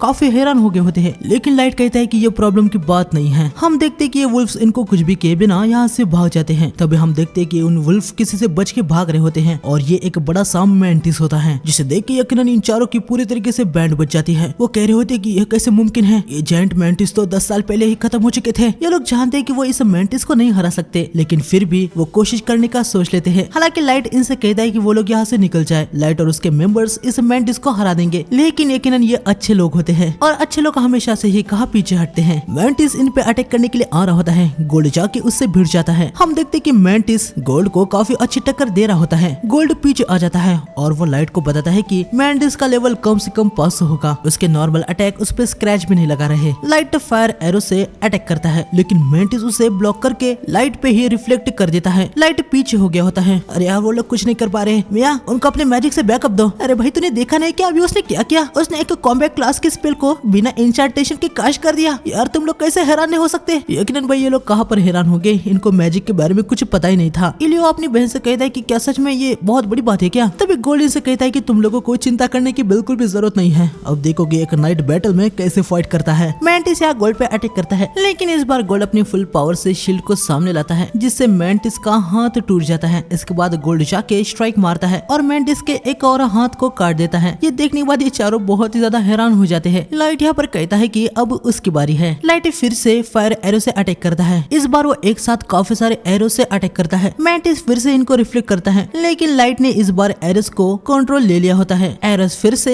फिर से मैंटिस की ओर जाके उसकी पीठ पर लग जाते हैं। अरे बाप रे, उसने एक साथ 30 एरो को कास्ट कर दिया और उनको वो कंट्रोल भी कर पा रहा है। नहीं, ये कैसे मुमकिन है। लाइट यहाँ पर मैंटिस की हालत अधमरी कर देता है। चलो अब तुम्हें खत्म कर दिया जाए। लेकिन हम देखते हैं कि मैंटिस यहाँ डर के मारे भागने लगता है, लेकिन यकीनन लाइट उसे कहाँ भागने देने वाला था। लाइट फायरवॉल कार्ड का यूज करके मैंटिस के सामने एक फायरवॉल लगा देता है। लाइट का ये मैजिक देखने के बाद मिया पूरी तरीके से हैरान हो चुकी थी। वो कह रही होती कि लाइट एक टैक्टिकल क्लास के स्पेल को बिना किसी इंचार्टेशन की कास्ट कर दिया है। मिया भाई हैरानी से पागल ही हो जाती है। ये तीनों यहाँ पर मैंटिस के पास आते हैं। मैंटिस यहाँ पर उड़ के भागने की सोच रहा होता है। लाइट नेमुमु को ऑर्डर देता है। नेमुमु एक बड़ी सी जंप लगा के मैंटिस को खत्म कर देती है। ये लोग भाई यहाँ पर पूरी तरीके से हैरान रह जाते हैं। मैं कहती कि मुझे यकीन नहीं हो रहा उन तीनों ने जायंट मैंटिस को खत्म कर दिया। अरे यार, मुझे भी नहीं हो रहा, आखिर वो लोग कौन है। आगे हमें थोड़ी देर बाद दिखाया जाता है जहाँ इलियो के पार्टी मेंबर ने मैंटिस के जेम्स को निकाल दिया होता है। इलियो यहाँ लाइट से पूछता है कि क्या आप लोग बी या ए रैंक या फिर एस रैंक की पार्टी है। अरे नहीं, हम तो एफ रैंक है। एडवेंचरिंग तो हमने बस अभी स्टार्ट की है। ये सुनने के बाद ये चारों हद से ज्यादा हैरान हो जाते हैं। लाइट ने इस सब की जान बचाई होती है तो एलियस से कहता है कि क्या वो आज रात के लिए इनके साथ इनके टेंट में आना पसंद करेगा। उनकी जान बचाने के लिए वो लाइट के लिए थोड़ा बहुत कुछ करना चाहता था। लाइट पहले इलियो को नहीं कहने वाला था। वो कहता है कि मैं तुम पे बर्डन नहीं बनना चाहता। सन जल्दी डाउन होने वाला है, रात में इधर उधर घूमना ठीक नहीं है। साथ ही मिया आपसे कुछ मैजिक के बारे में पूछना चाहती है। हम देखते हैं कि लाइट इनके साथ आ जाता है। इनका खाना वगैरह यहाँ पर तैयार हो गया होता है। लाइट ने मिया को बताया होता है कि उसके मॉम और डैड दोनों ही मेज थे। वाह, ये कितनी कमाल की बात है। शायद इसलिए मिस्टर लाइट आप इतने मैजिक में ग्रेट हो। तुम भी मैजिक में कमाल हो मिया। अरे नहीं, मैं तो यहाँ तक बिना वॉइस के भी स्पेल को कास्ट नहीं कर सकती। टैक्टिकल क्लास में तो मैं और भी ज्यादा कमजोर हूँ। मुझे तो अभी भी समझ में नहीं आ रहा यार, क्या वो सच में बहुत ही ज्यादा बड़ी बात थी क्या? आप बढ़िया बात क्या बोल रहे हो। हाँ, लाइट ने जो किया वो इम्प्रेसिव के बियॉन्ड का है। मिया इन सबको समझाती है कि मैजिक में स्पेल के 3 क्लासेस होते हैं। पहला कॉम्बैट क्लास, जिसमें फायर और आइस सॉर्ड को बनाया जा सकता है, जो कि सिंगल टारगेट के खिलाफ यूज करने के लिए बेस्ट होता है। दूसरा टैक्टिकल क्लास, जो कि अभी लाइट ने यूज किया था, वो एक बड़े एरिया में अटैक करने के लिए बेस्ट है। और आखिर में है स्ट्रेंजिकल क्लास। इस क्लास की स्पेल इतनी पावरफुल होती है कि पूरी दुनिया को हिला सकती है, जैसे कि सुनामी, अर्थक्वेक और मीटियोर। हालांकि इसे कास्ट करने के लिए मेजर्स का पूरा एक ग्रुप चाहिए होता है, जो कि लगातार माना का यूज कर सके और इंचार्टेशन को कंटिन्यू रख सके। ड्रैगन, एल्फ, डार्क एल्फ और डीमन किन, इन जैसे रेस के लिए एडवांस स्पेल को कास्ट करना आसान होता है, लेकिन एक ह्यूमन के लिए ये बिल्कुल भी आसान नहीं होता। फिर भी लाइट ने ये कर लिया, इसलिए ये कमाल की बात है। आज तक कोई भी ह्यूमन ये नहीं कर पाया है। ह्यूमैनिटी के लिए ये सबसे बड़ी बात है। मैं मैजिक स्टफ के बारे में ज्यादा तो समझ नहीं पाता, लेकिन इतना कह सकता हूँ कि मिस्टर लाइट दिल के बहुत ही अच्छे पर्सन है। और मिया, तुम भी मैजिक क्राफ्ट के लिए डूची के अकेडमी में ज्वाइन होने के लिए गुड इनफ हो। मुझे यकीन है कि एक दिन तुम टैक्टिकल क्लास स्पेल को अपने आप से कास्ट कर ही लोगी। डूची अकेडमी, हाँ, क्या तुम उस नेशन के बारे में बात कर रहे हो जिसने म्यूचुअली सारे रेसेस को बनाया था? क्या नाम था उसका? हाँ, द प्रिंसिपल ऑफ 9। हाँ, गोल्ड इलियो से कहता है कि तुम्हारी सिस्टर यकीनन अच्छी मेज होंगी, जिसे मेज क्राफ्ट के लिए दुनिया के सबसे अच्छे एकेडमी ने इनवाइट किया है। इलियो बताता है कि एक दुर्घटना की वजह से उन्होंने उनके पेरेंट्स को खो दिया, इसलिए मिया कभी भी वहाँ एकेडमी में जा नहीं पाई। इसीलिए इलियो और मिया ने अपने बचपन के फ्रेंड गिरमा और वोर्डी के साथ पार्टी बना ली। अभी इलियो डंजन को एक्सप्लोर करके जितना हो सके पैसा जमा करना चाहता है, ताकि वो मिया को ड्यूसी एकेडमी में मेजिक क्राफ्टिंग के लिए भेज पाए। मिया कहती है कि वो उन लोगों के साथ भी रह के ऐसे बहुत ही खुश है। इन सबको ऐसे एक साथ देखने के बाद लाइट को अपनी छोटी बहन की याद आती है। वो इनसे कहता है कि एक दिन यकीनन वो सभी अपने गोल को जरूर अचीव कर लेंगे। ये सुन के सबको, खासकर मिया को बहुत ही अच्छा लगता है। इलियो लाइट से पूछता है कि आप लोगों ने एडवेंचरर बनना क्यों चाहा? लाइट बताता है कि उसकी मॉम और डैड की हाउस फायर में डेथ हो गई। नेमो बताती है कि इस इंसिडेंट की वजह से लाइट को एक गहरा बर्न लग गया और वो उसे हील करने के जर्नी पे है। एक्चुअली देखा जाए तो कोड लैंग्वेज में इन्होंने ये कहा होता है कि भाई अब ये सभी लाइट का रिवेंज लेने के रास्ते पर चल रहे हैं। तभी पता नहीं गिमरा को क्या हो जाता है। वो कहता है कि नेमुमु और गोल्ड डेट कर रहे हैं, है ना? ये सुनते ये दोनों को बहुत ही ज्यादा गुस्सा आ जाता है। वो कहते हैं कि ये ऐसा बिल्कुल भी नहीं है और ना ही ऐसा कभी होगा। इसके बाद हमें काइतो को दिखाया जाता है, जहाँ यानिक ने अपने सैंपल के लिए आइटम को कलेक्ट कर दिया होता है। हमें पता चलता है कि एनेक सारे रेसेस के मास को लेकर रिसर्च करने वाला है कि उनकी लिमिट कहाँ तक सरपास की जा सकती है। और आगे अब यानक कहता है कि उनको ह्यूमन के मटेरियल चाहिए। ये सुनते ही काइतो बहुत ही ज्यादा खुश हो जाता है। इसके बाद हमें 2 हफ्ते बाद दिखाया जाता है, जहाँ जहाँ गिल्ड में लाइट बहुत ज्यादा मैजिस्टोन लेके आया होता है, जिसे देखने के बाद रिसेप्शनिस्ट बहुत ही ज्यादा खुश हो गई होती है। बस इतनी बात नहीं थी, अब इस सारे लोगों में ये बात फैल गई होती है कि लाइट और उसकी पार्टी ने जायंट मेंटिस को हरा दिया है। रास्ते में चलते हुए भी सारे लोग यहाँ पर लाइट की पार्टी के बारे में ही बातचीत कर रहे होते हैं। लोगों ने तो उनके पार्टी को ब्लैक मोल्टी नाम भी दे दिया होता है। एक बंदा लाइट को रोकता है और पूछता है कि आप लोग ब्लैक मोल्टी है राइट। लाइट को कुछ भी पता नहीं होता है कि बंदा क्या बोल रहा है। बंदा बताता है कि सभी लाइट और उसके पार्टी को ब्लैक मोल्टी नाम से ही बुला रहे हैं। नेमो में तो भाई बंदे पे एग्रेसिव हो जाती है और उससे पूछते है कि तुम्हें लॉर्ड डार्क से क्या काम है। और हमें कोई ट्रबल नहीं चाहिए, मेरा नाम स्विलान है और यह गिलबर्ट। मैंने सुना है कि आप लोगों ने जायंट मेंटिस को हरा दिया है, साथ ही 5th फ्लोर तक भी आप क्लियर कर चुके हैं। यार ये सब अफवाह होगी, चल यहाँ पे टाइम वेस्ट क्यों करते हैं। 5वें फ्लोर तक जाने के लिए हमें कितने साल लगे थे याद है ना। ये सुन के नेमो अब गिल्डबर्ट पे एग्रेसिव हो जाती है। तुम्हें लगता है कि लॉर्ड डार्क झूठ बोलते हैं। हाँ अरे मेरे कहने का ये मतलब नहीं था, हम तो इस बात से खुश है कि अगर वो सब आपने किया है। कहना क्या चाहते हो, ह्यूमन रेस से भी तो कोई होना चाहिए जो बाकी रेसेस को टक्कर दे। खैर इन दोनों को इनके पार्टी के लोग बुला रहे होते हैं तो ये लोग यहाँ से निकल जाते हैं। लाइट देखता है कि दूसरे रेस वाले कह रहे थे कि ह्यूमंस तो कितने कमजोर होते हैं। हाँ मुझे यकीन है कि वो जायंट मेंटिस को हराने की बात पूरे तरीके से झूठ होगी। खैर लाइट इन पे कुछ ध्यान नहीं देता। इसके बाद हमें इन तीनों को डंजन में दिखाया जाता है। अब ये सभी 5th फ्लोर के भी आगे जाने का सोच रहे होते हैं, लेकिन रास्ते में इनको इलियो और उसकी पार्टी दिख जाती है। ये सभी उनके पास आ जाते हैं। यकीनन सभी 2 हफ्ते बाद मिल रहे हैं तो एक दूसरे को हाय हेलो करते हैं। और आगे इलियो मिया को आगे करता है, ओए मिया तुझे कुछ लाइट से कहना था ना। हम देखते कि मिया लाइट को थैंक्स के रूप में एक गिफ्ट देती है।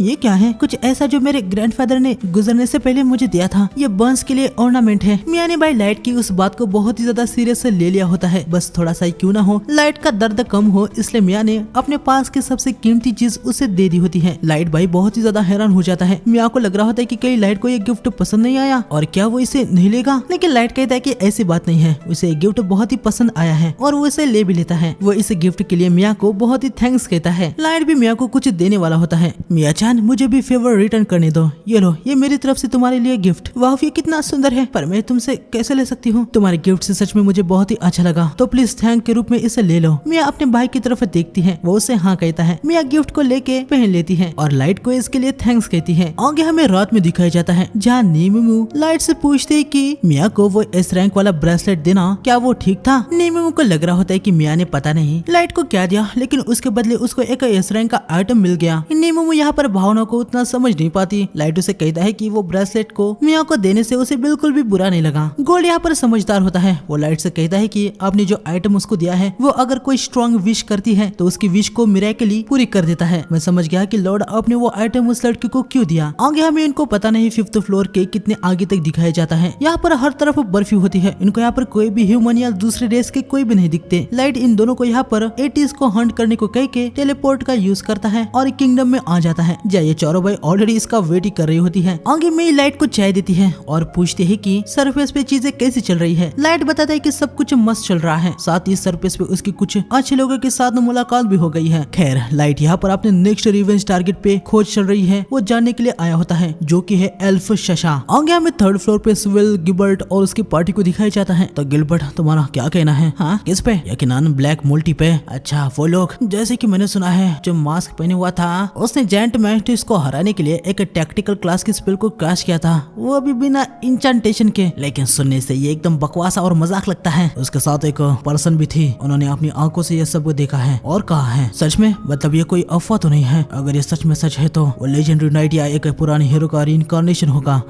अब करे ना तुम मेरी भाषा में बात। मैं आशा करता हूँ कि ऐसा ही कुछ हो। हमें एक चैंपियन चाहिए जो उस कम्युनल रेसेस वाले जो ह्यूमंस को हमेशा से ही नीचा दिखाते हैं उनको सबक सिखा पाए। खैर तभी सिवेलियन यहाँ पर हल्का होने के लिए जाता है, लेकिन जैसे ही वो वापस आता है वो देखता है कि काइतो ने यहाँ पर उसके सारे पार्टी मेंबर को खत्म कर दिया है। सिवेलियन समझ जाता है कि उसके सामने कोई पावरफुल एल्फ है, क्योंकि उसके बंदे इतने भी कमजोर नहीं थे और सभी बिना किसी आवाज के मारे गए हैं। सिविलियन यहाँ फाइट करने के बजाय भागने का सोचता है। वो यहाँ पर एक स्मोक डाल के भागने लगता है। सिविलियन मन में कह रहा होता है कि उस एल्फ के पास कितनी भी स्किल्स हो, लेकिन बिना देखे वो क्या ही अटैक कर लेगा। सिविलियन जाके गिल्ड को ये सब कुछ बताने का सोचता है, लेकिन हम देखते हैं कि सिविलियन पे अटैक हो जाता है। सिविलियन मन में कह रहा होता है कि ये तो कोई मैजिक का अटैक नहीं है, उसको कुछ फिजिकली टच हुआ है। सिविलियन जब पीछे देखता है तब वो देखता है कि एल्फ यहाँ पर हवा में उड़ रहा होता है और हवा में से ही उसने अटैक किया है। याना का सिविलियन को बेहोश कर देता है। मिस्टर काइटो आपने बस एक ही ह्यूमन को जिंदा छोड़ा और बाकी सबको मार दिया। तुम्हें बस एक ही जिंदा चाहिए था ना। एक्सपेरिमेंट में कभी कभी फेलियर भी आता है, तो इसलिए उनको रिपीट करना पड़ता है। तो एक की बजाय कभी कभी काफी लगते हैं। कोई बात नहीं,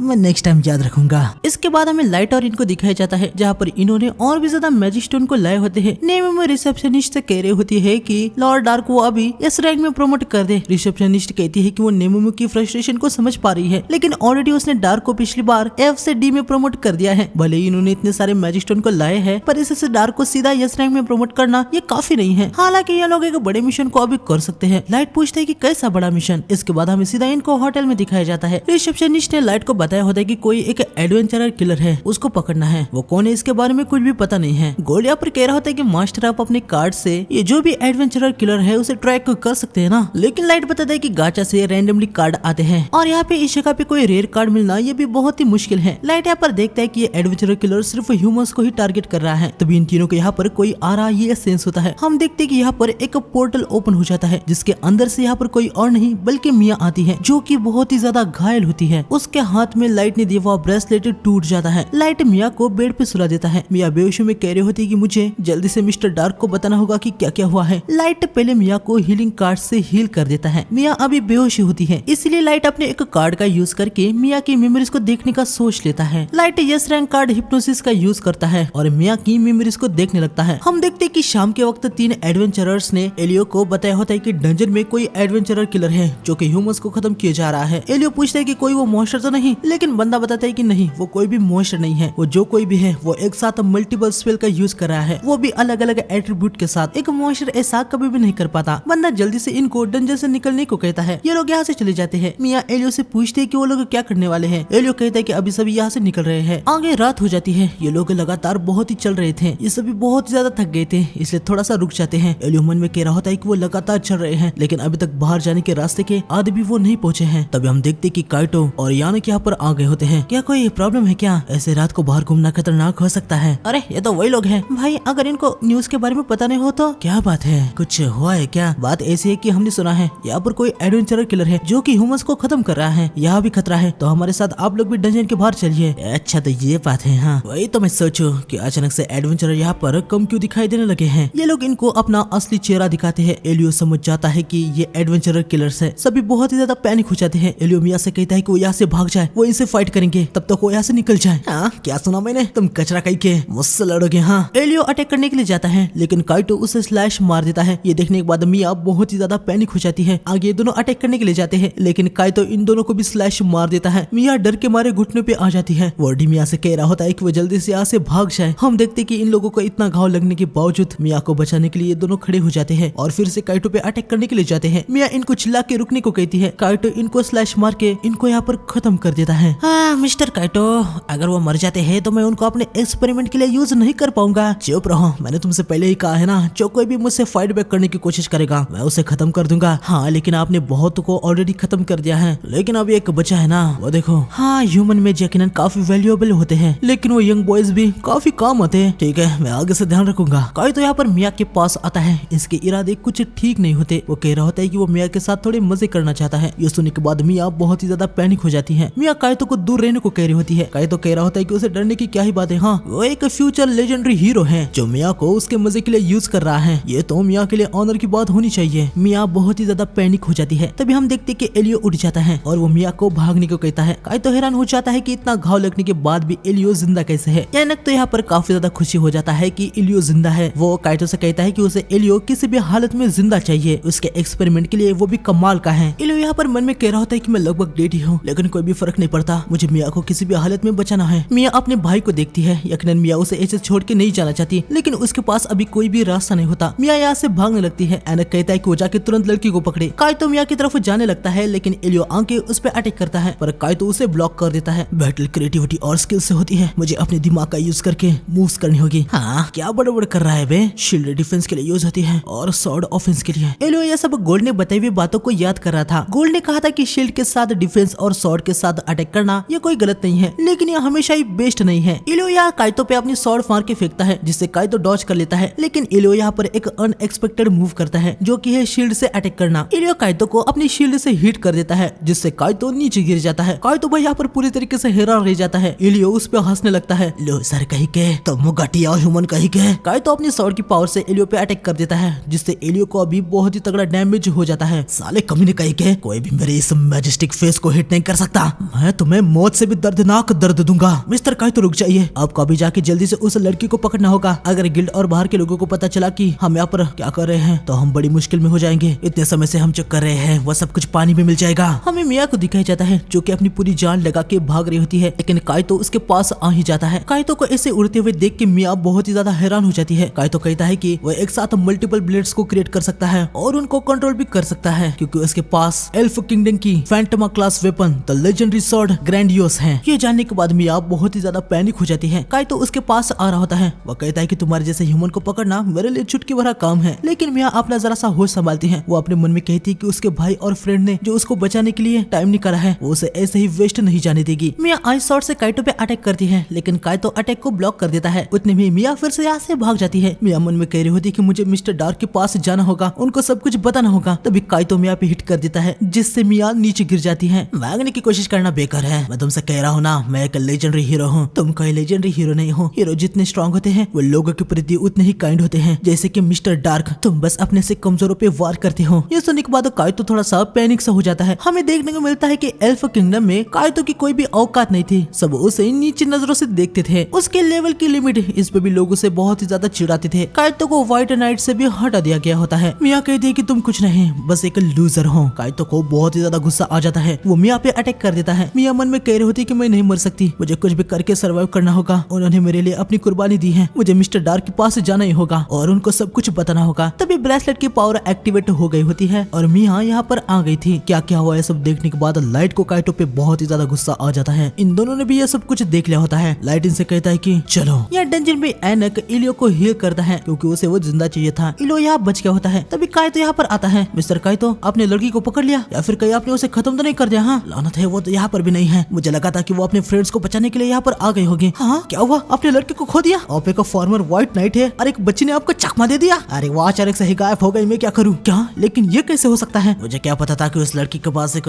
टेलीपोर्टेशन आइटम है। क्या बकवास कर रहे हैं? ये हो ही नहीं सकता कि एक ह्यूमन के पास टेलीपोर्टेशन जैसा वैल्यूएबल आइटम हो। अरे था, वो मेरे सामने, मेरे आंखों के सामने टेलीपोर्ट हो गई। अगर ऐसी बात है तो हम बहुत ही ज्यादा मुश्किल में पड़ चुके हैं। अगर वो लड़की गिल्ड के पास चली गई और हमारे बारे में सब कुछ बता दिया तो ये बात एल्फ किंगडम तक भी पहुंच जाएगी और उनको जल्दी पता चल जाएगा कि ग्रैंड स्वॉर्ड को आपने चुरा लिया है। हाँ, तुम तो सच कह रहे हो। व्हाइट नाइट अपने इन्फीरियर कैप्टन के साथ हमें ढूंढते हुए आएंगे। मिस्टर काइतो, मैंने सुना है कि वो लेवल 3000 के बियॉन्ड का है और जिन नाइट को वो कमांड करता है वो सभी 2000 लेवल के आसपास है। साथ ही उनके पास ग्रैंडियस स्वॉर्ड के लेवल के वेपन्स भी हैं। काइतो भाई यहाँ पर हद से ज्यादा पैनिक हो जाता है। यानक उसे शांत रहने को कहता है। वो बताता है कि अगर वो अपनी रिसर्च को कंप्लीट करते हैं तो उनकी सारी प्रॉब्लम सॉल्व हो जाएगी। ये सुनने के बाद काइतो की जान में थोड़ी सी जान आती है। ये लोग अपना रिसर्च करने के लिए जाने वाले थे, लेकिन लाइट यहाँ पर आ जाता है और वो इन लोगों से कहता है कि वो कहीं पे भी नहीं जाने वाले। काइतो लाइट को पहचान लेता है, मतलब लाइट ने लाइन में काइतो को हटने को कहा था ना। यानक यहाँ पर हैरान हो जाता है कि आखिर लाइट यहाँ पर कैसे और कब आ गया। काइतो भी मन में कह रहा होता है कि मेरे जैसे 1500 के लेवल के आसपास कोई भी बिना स्टील होके नहीं आ सकता। काइतो समझ नहीं पा रहा होता है कि आखिर लाइट यहाँ पर आया, इसके बारे में उसे पता कैसे नहीं चला। लाइट देखता है कि गिमरा और वर्डी मर चुके हैं। गोल्ड ने इलियो को उठा लिया होता है। वो लाइट को बताता है कि इलियो अभी जिंदा है, हालांकि वो बहुत ही ज्यादा जख्मी है। यहाँ पर यानक परेशान हो जाता है कि गोल्ड ने उसके साइड में से इलियो को कब ले लिया। लाइट इलियो को हील कर देता है। वो पूरी तरीके से हील हो जाता है। काइतो ने इलियो और बाकियों के साथ जो किया है, इससे ऑलरेडी लाइट को बहुत ही ज्यादा गुस्सा आ गया था। वो सीधा उससे लड़ने के लिए आगे आता है। यानक को यहाँ पर लग रहा होता है कि लाइट को उनके बारे में कुछ पता नहीं है, कि वो ही एडवेंचर किलर है। लेकिन लाइट बताता है कि मिया उसके पास आई थी, उसने इनके बारे में उनको सब कुछ बता दिया है। ये सुन के इन दोनों को बहुत ही ज्यादा डर लगने लगता है कि कहीं लाइट ने गिल्ड को सब कुछ बता दिया है। लेकिन लाइट इनको बताता है कि तुम्हें चिंता करने की कोई भी जरूरत नहीं है, मैंने गिल्ड को कुछ नहीं बताया। यह सुन के काइतो बहुत ही ज्यादा खुश हो रहा होता है। वो कहता है कि मैं तो लकी हूँ,